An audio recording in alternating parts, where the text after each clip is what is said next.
Welcome in. Oh, there we go. And the stream is now live. So welcome into the Sports Ramble podcast. I'm going to call it episode 2 because we are still live streaming here on StreamYard. As always, it's me, Matthew Wagner, with Trey Williams and my buddy Garrett. Garrett, thank you for joining us once again. Garrett will be here as long as we need him to be, or until one of us leaves. Garrett will most likely be the new face of the Sports Ramble podcast. Now, for this episode, we're going to be talking about recapping the Super Bowl.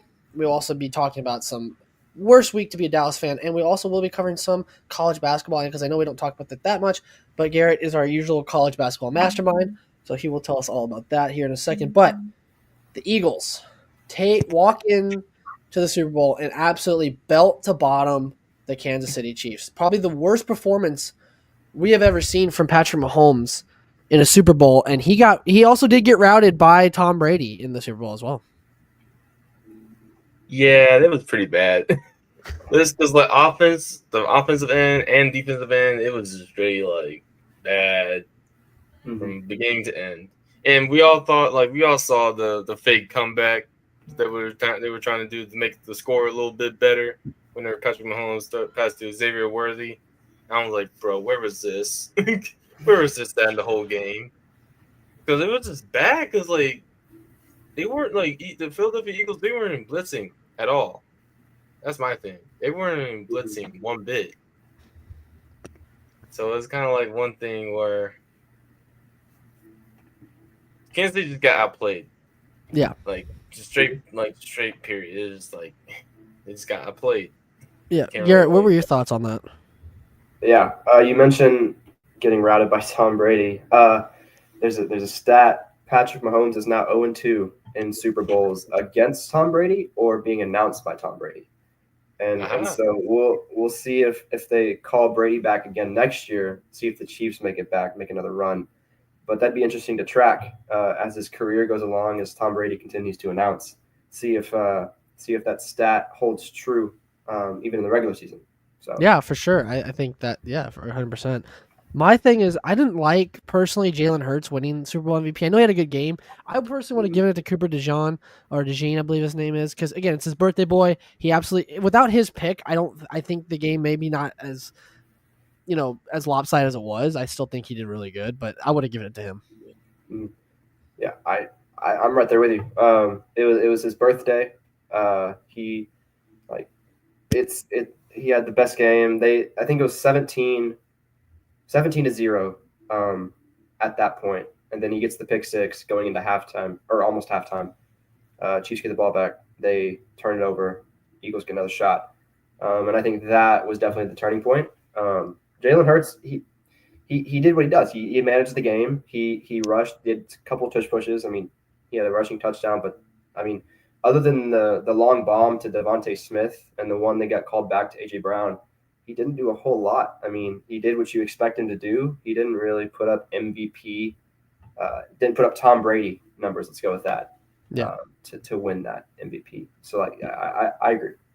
Yeah. 17 for 22, 221 yards, 2 tutties and 1 interception. Mm-hmm. I mean, it's like that's kind of how I looked at that. It's meh. it's just meh. That's all it is. Yeah, 100%. And then sorry, go for it.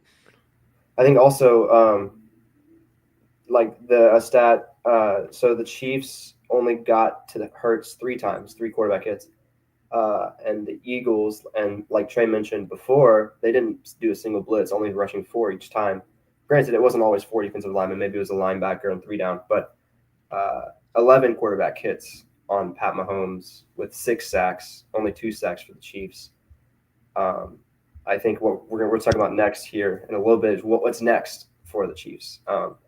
And I'll just open up that segment as they gotta fix that offensive line, man. That's the first problem. Yeah, 100%. That's my main thing. The offensive line did not look good at all, and Travis Kelce did not look good at all. Terrible. He needs to retire. Yeah, he got either this next year's the last year or this was it, because the way that he played was not good at all. It was that's not the top 5 tight end of all time playing. That was probably like college Travis Kelce right there. Yeah. Mr. Party himself. So it was kind of like, well, you gotta make it fine. So I'll be honest. I knew the Chiefs were losing when DeAndre Hopkins dropped that wide open pass. I knew that game was over by then. See, like the key part with that, they probably would have scored if he would have caught that ball. You know how the difference of trajectory of the game would be? Yeah. It was probably would have finished 17-7. Oh no, I think it was like 24-7. And then it would probably would have scored again coming out of halftime. Mm-hmm. So the whole momentum would have been changed. But hey, D-Hop dropped it. I think he got like caught like pretty much like retired the other day. so hey, retirement home. I know everyone thought that Kelce was going to propose to Taylor Swift if they won. I don't think that was it. Even if they won, I don't think he was going to do that. I truly don't think he was going to do that. There's no, because he takes away from like, the celebration. I think he takes away from the celebration. But Travis Kelce's never been known to be a humble guy, so. Yeah. Like to your point, Matthew, I think he needs to retire, get a nice big home for the two of them, and just shack up. That's about it. Yeah, it protects it. It kind of in retiring like this, you could say, "Oh, he retired during the loss." Like he already got 3 Super Bowls. He doesn't need more. I don't know what legacy you're trying to build off of. I understand you probably want to take on like beat Gronk or whatever, but if I were to put like them and Gronk on the pedestal, I would honestly put Kelce over Gronk. And I hate saying that, I really do, because to me Gronk was good, but it was more like Brady really didn't need him as much as Mahomes needed Kelce. That's the way I look at it. That's a good point. Okay, that makes sense. Okay, I give you that. Because if you didn't explain say it all like that, okay, I probably would have been like, Gronk? I'm talking about Gronk here. Yeah, I think Brady was able to do for me, yeah. Do more with less than Patrick Mahomes has been able to do. As we saw whenever Rashee Rice went down a few weeks into the season, people thought he'd be back. He obviously didn't come back. But we kind of saw the effect of that with Mahomes and the leaning on Kelce. And when they took Kelce away, the offense kind of stagnated a little bit, as we saw in the Super Bowl. Yeah, yep, and 100%.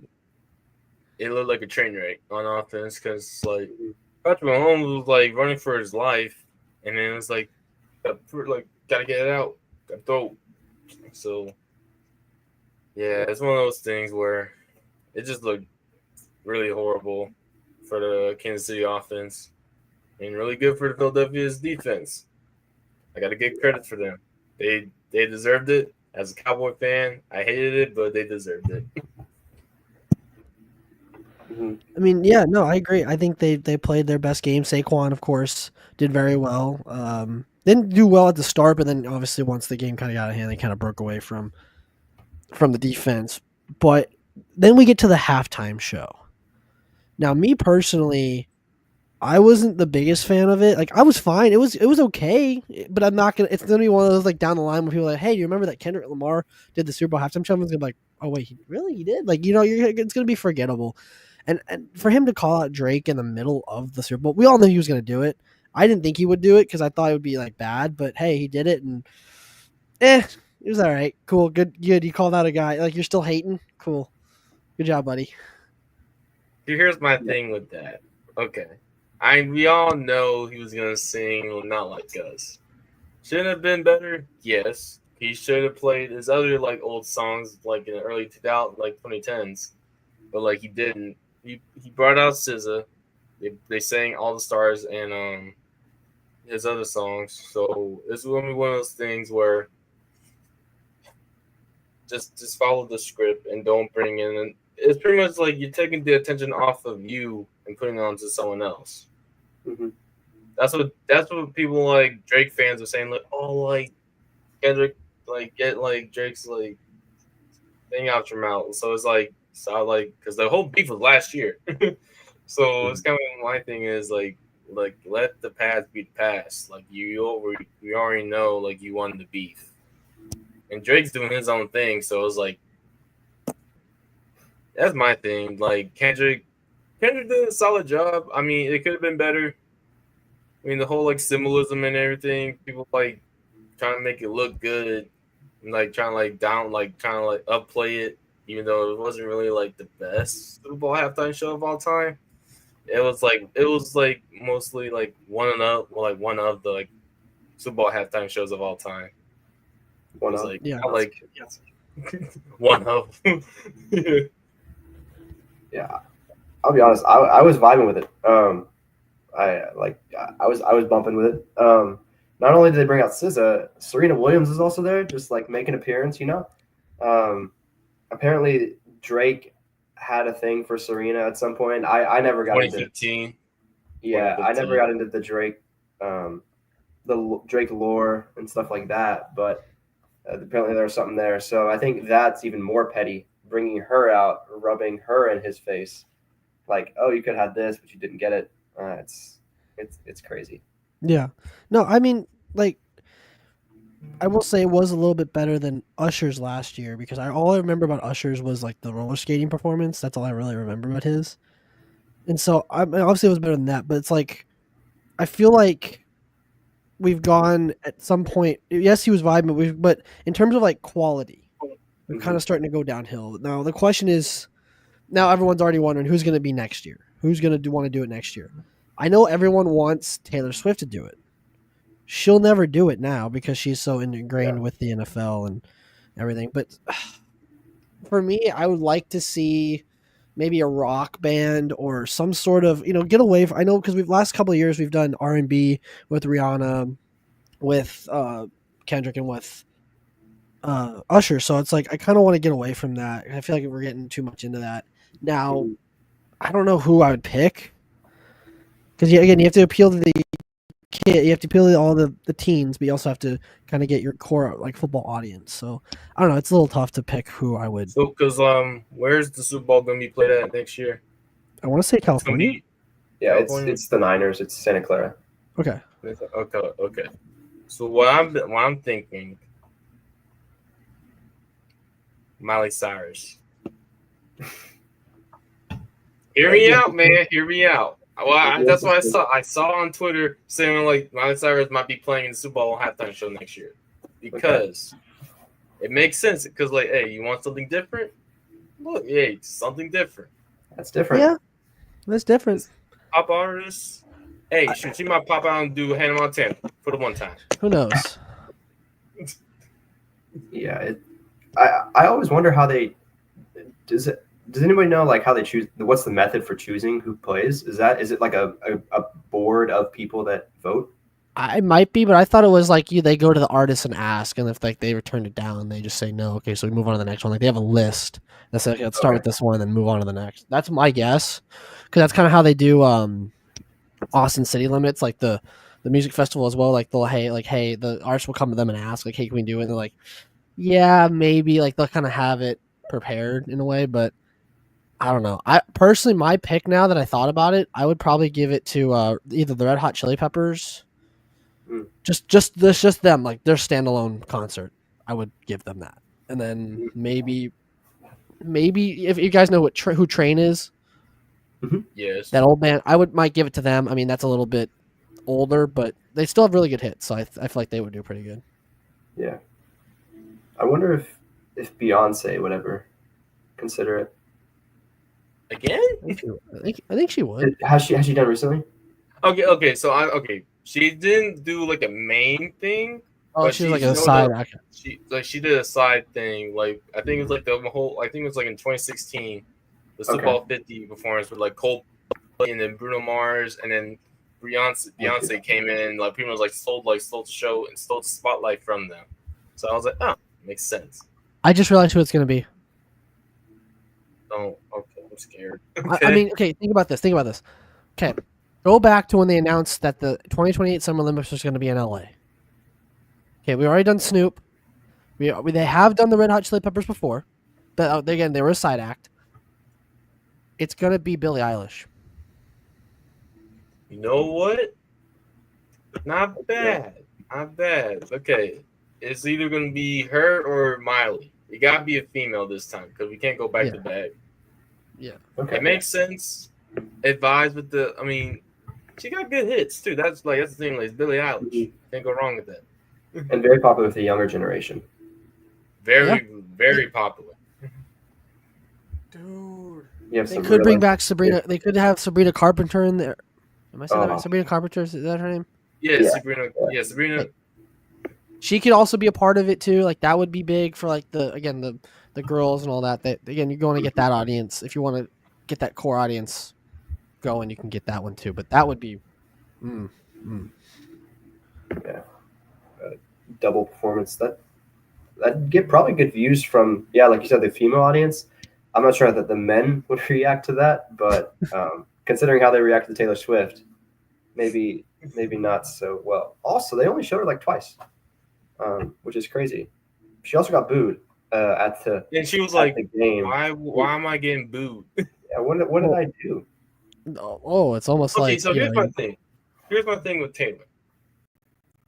It's not that people hate her because of what she does. People hate her because of her fan base is really annoying. That's why. Her fan base is annoying. That's why it's making her look like she's annoying, but she's actually sweet. And like she's like the most kind-hearted person that you'll ever meet. yes, That's my thing. So people gotta stop hating on Taylor. I think it's kind of forced. It's her fan base that's like people like why people like dislike her. yeah, And the whole like Travis Kelce thing, and it kind of like made in the NFL people was like shoving like Taylor down our throats, which was like kind of unnecessary on the NFL's part. And I feel bad for Taylor because like she didn't have like any say on that, like because pretty much like NFL was kind of like marketing her because of Kansas City. Because people just got tired of it. That's all like, oh my gosh, Taylor, like why is Taylor Swift showing up now? Because that's why I was like, oh my god, Taylor, we got to pan the camera to Taylor. So it's not her fault, actually. It's like it's pretty much her fans and the NFL and like everyone on the marketing team trying to make Taylor like this big like star, like, which she is.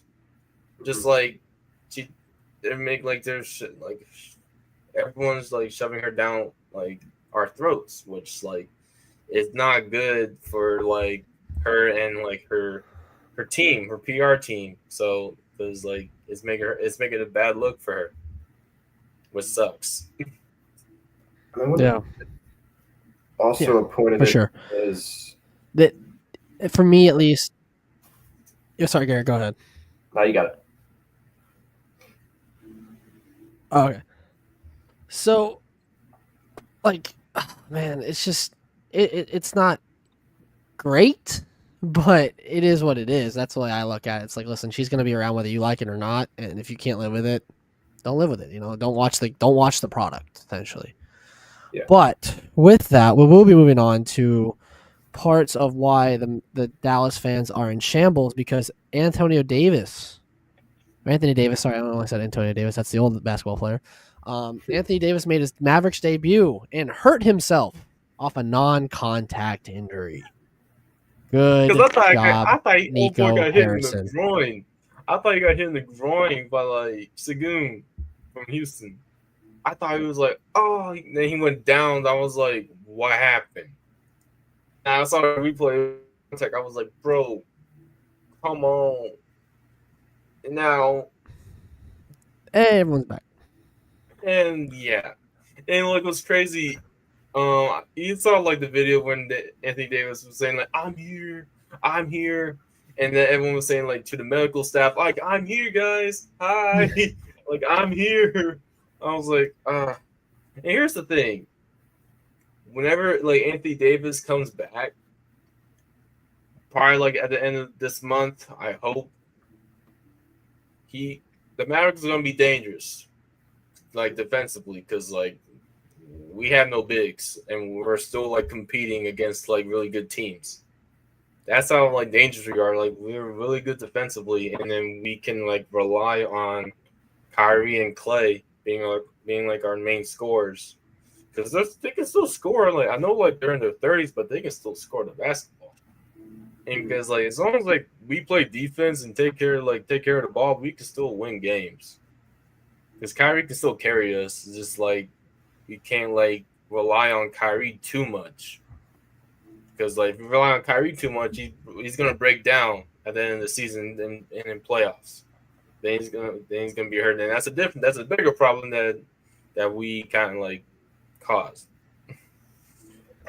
And I wonder if not having Luka for that little bit of time that they didn't have him when he was hurt kind of prepared them for this moment, rather than like he's in the starting five and then tomorrow they trade him. They've kind of found a lineup that works without him, and I think that's also been key.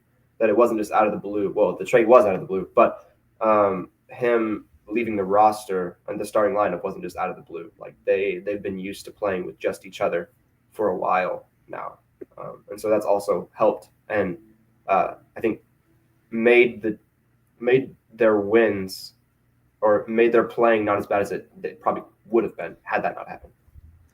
Okay, here's my thing, because we played OKC twice during that span of games that Luka missed. We went 2-0 against them. Mm-hmm. We beat them twice. The best like team, probably in the NBA. We beat them twice without Luka, and then the one time Luka played against them, we lost. So you see, well, we could beat OKC without Luka, but with Luka, we lost him. So Nico kind of like had that thing where I was like, should I really keep the man? Even though that's not part of the reason why. It was more like the reason why we traded Luka because like he was gonna get paid the supermax after his like current contract, and we didn't want to pay him that much because we were gonna. If we would have paid Luka the supermax, we probably would have had to cut some of the players that like one of our key players from the roster, which we didn't want to get rid of any of our good players. That's what pretty much like everyone's like. That's what everyone's gonna happen. It's like for all the other teams. Yeah, no, I agree. I mean, you look at the way it was done this year, in a sense, and the trade obviously didn't look good at the time. It doesn't look good now, but there's always time. I think that's the and I know obviously it's a GM masterclass by Nico Harrison, but I always will agree though with the blanket statement that if you listen to the fans, you're going to be in the stands like you're sitting with the fans. I always looked at that as like the main culprit is why you don't listen to the fans. I understand the trade's not popular and it never will be, but I mean it is what it is. So that being what it is, it's tough for some Mavs fans. But with that, we only have about 7 minutes left, but we're gonna move on to college basketball and our main college basketball expert, Mr. Garrett. You will take it away from us. We were talking about beforehand. They set a record. A team set a record. Yeah, Kentucky just set a record for most top 25 teams beat at 7, which doesn't sound like a lot, but when you're considering like you're in a conference, you're beating up on each other constantly, so it's hard for all the teams to stay ranked when you're doing that. But they just did that. The switch from Calipari has been, great for Kentucky. Not so good for Arkansas, but they're leveling out now. But Mark Pope has just brought like a crazy amount of energy to that fan base. And like you mentioned, Matthew, Trey, they can do whatever they want now. But when we get to March, which is my second favorite time of the year, second to Christmas, it doesn't matter. I mean, you could go 10 and I don't know how many. I think it's like 30 games in a season. 10 and 20. Make the tournament as like a 9 seed. I think is the lowest you can go as a big conference team, and like go all the way to the Final Four. We saw it with we've seen it with a couple teams. Loyola Chicago when they made their run. St. Peter's when they made their run. I mean FAU, right? Miami came out of nowhere the year they went to the Final Four. it's just anybody's game when it comes to that. But there has been one team that's kind of risen above all of those teams, and it's been Auburn. They've been hoop. That's nice. They can hoop. They can't really play football, but they can hoop. Can't play like football. That's right. Yeah. No, I think they lose the Auburn Bowl, the Iron Bowl this year. I think they did. I believe so. Yeah. Yeah, I believe so. They did. Yeah. The way Alabama been playing, I don't. Yeah. I mean, they haven't had a good quarterback since Cam Newton, so. It's true. Auburn's been led by Johnny Broom, Janai Broom, however you want to say his name. 18 points a game, 10 rebounds, which is 7th in the country, and 3 assists, which isn't top at all. But he's just a great all-around scorer. But I don't know if y'all have been keeping up with college basketball. Your thoughts on the landscape? But I'm excited for March. It's right around the corner. It's great. Yeah, no, Garrett, I'm excited, dude. I've been watching a lot of the teams, at least some that I've been keeping track of. One team that I think could be very dangerous in terms of, making the tournament or at least having kind of an underdog run, kind of like St. Peter's, kind of like Loyola Chicago, would be actually UNT, me and Trey's alma mater. And the reason I say that is because they're a really good team. Again, and the reason they'll be good, if they don't make the tournament, they'll probably end up making an NIT, I believe. Yeah, which we've won before, but man, it's just their team is good because they have a bunch of players that they grab from like the bench of like the other teams, like Auburn, like Kentucky, like Kansas. You see those guys, they're like, oh man, I'm never gonna play. I might as well go to a lower division school. Kind of, I know we're still Division I, but you're not gonna put us up there with Kentucky. You're not gonna put us up there with like teams like Texas. Like, you're just not going to. So. I think they can have a pretty good run at it. They're definitely poised to make the tournament this year if they keep it up with the strength of their schedule. They have some pretty good players on that team. It's just a matter of can the coaching. It all comes down to coaching, obviously, in that tournament and execution. Yeah, and obviously Kentucky is being the obviously the favorite right now to win the March Madness tournament. Dude, it's one of those where I know everyone like bets on that tournament. I never could. Mainly due to the fact that it's like it's so unpredictable. Like you can't guess like what teams are going to win. Yeah. And how everyone's like watching like Duke because of Cooper Flag. Everyone's like, oh, all like the tank teams are like in the NBA. It's like, oh, let's capture the flag. Let's watch let's tank for Flag. Let's tank for Cooper Flag, even though like we don't know how good he's going to be. Yeah. It's like there's like instances where like sometimes like he kind of might be kind of lazy. Sometimes he gives up on plays. Sometimes he doesn't. So it's kind of like it just depends how good he is. Like we show him I seen highlights. Like yeah, he's a good ball player, but like this guy's up to the team. Mm-hmm. If Cooper Flag can take Duke to the national championship, yeah. And at the end of the day. He's still young. I mean, he's 18, 19 years old, which is insane to think about, like, him doing that at that age. Like, I was 5'5", 5'7" at 18 years old, like a freshman in college, and not balling out 20 points a game like he is. It's just insane. As you get older, looking back at these young guys dominating as they are, it's crazy. Yeah, no, I agree. I think that's the beauty of it now. It's like you just look at all these kids and you're like, man, like back when we played, like when we had time, like more guys were a little bit lankier. They weren't as quick. Now it's like all about speed, and you're just like, well, you got to sit back and be like, whoa, like kind of like take a second to be like, holy crap, like it's changed. A lot of what we know as basketball has changed. Like the speed change, like because it's for college, it's faster. Yeah, the NBA, it's way faster, and it's kind of like it's funny that someone said it's kind of like watching 5 Russell Westbrooks play. Actually, no, 10 Russell Westbrooks play on the same time, like that, because that's how hard they're playing. Because like they're not gonna pass up this opportunity because like one mess up is over. Yeah, they're not gonna see the court. No, that's all. strict the coaching staff is for college. Yeah, for sure. And that is what's crazy is like when coaches make the jump from college to NBA or from any college level to a professional level, whether it be football, hockey, baseball, it's so difficult because those kids, now that they're making money, it's a little bit, obviously they're not making as much as they would in the professional leagues, but you're coaching a team. In the professional leagues, you're coaching individuals. That's the difference, and it's hard to get the individuals to come together as a team.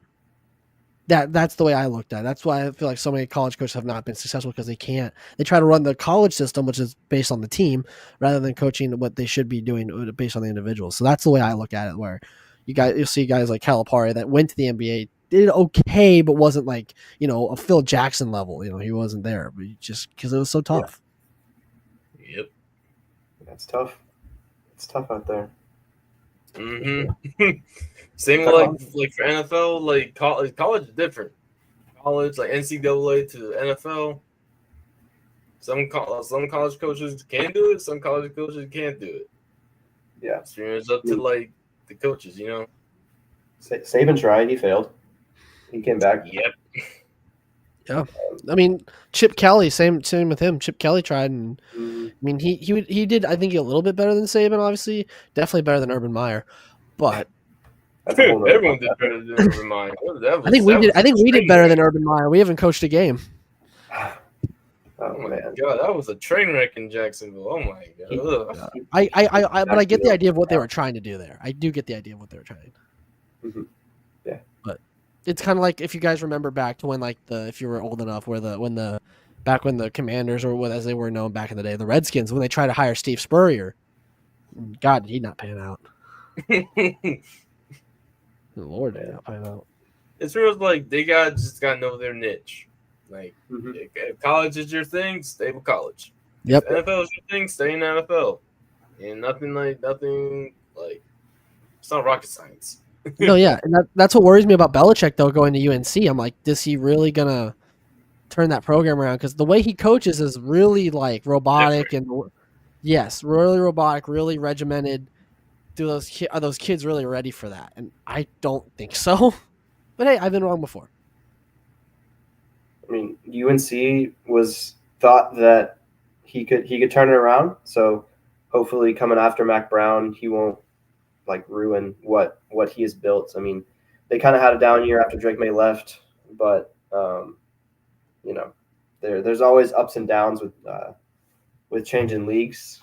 We saw it with like Matt Rule going from Baylor to the Panthers, running that terribly, and now he's doing all right with Nebraska. So I mean, we'll see what happens with Belichick. I think it'll be an average season. I don't think it'll be good. I don't think it'll be bad. It'll be about average. That's kind of like what Deion did. My Mac Brown signed football. Oh, there you go. Back when he was with the Longhorns. Yeah, it's back when he was on the Longhorns. I believe I got this. I want to say when they won the national championship. I could be wrong. Back in 2005. Yeah. Still got more recent one than Oklahoma. Got a point. By that, we're going to end this stream right now. I'm saying. All right. Well, that is all the time we got time for, ladies and gentlemen. We did go over our time, but that's always going to happen when we're having fun here. For everyone, for Garrett, for Trey, guys, thank you for tuning in if you did. And join us next week. We'll have more stories to talk about next week. We'll see you then.